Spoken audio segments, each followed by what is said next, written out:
I love you. আচ্ছা, আমি আগে তোমাকে কিছু প্রশ্ন করব, তুমি ঠিক ঠিক উত্তর দিতে পারলে তোমাকে অ্যাকসেপ্ট করব। ঠিক আছে, করো। ভালোবাসতে কি লাগে? বিশ্বাস। বিশ্বাস কাকে বলে? একটা বাচ্চাকে উপরে ছেড়ে দাও, তাহলে দেখবে সে হাসছে, কারণ সে জানে তুমি তাকে ধরে নেবে, আর এটাই হলো বিশ্বাস। আমার জন্য সব করতে পারবে? না। কেন? শুধু শুধু মিথ্যা বলবো কেন? আমি তোমাকে অন্য ছেলেদের মতো বাইকে ঘোরাতে পারবো না, তবে তুমি যদি চাও তাহলে কোনো হুড়খোড়া রিক্সায় তোমাকে আমার শহর দেখাবো। আর কি করবে? তোমাকে দামি দামি রেস্টুরেন্টে নিয়ে হয়তো খাওয়াতে পারবো না, তবে আমাদের কলেজের পাশে মিন্টু কাকা চায়ের দোকানে চা খুব ভালো, তুমি চাইলে তোমাকে চা খাওয়াবো।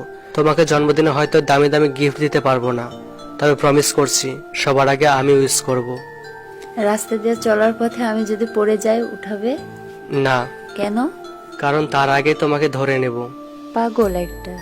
ভালোবাসা তো সেটা যেখানে কোনো মিথ্যা অজুহাত থাকে না, থাকে একে অপরের প্রতি বিশ্বাস, ভরসা আর অনেকখানি ভালোবাসা।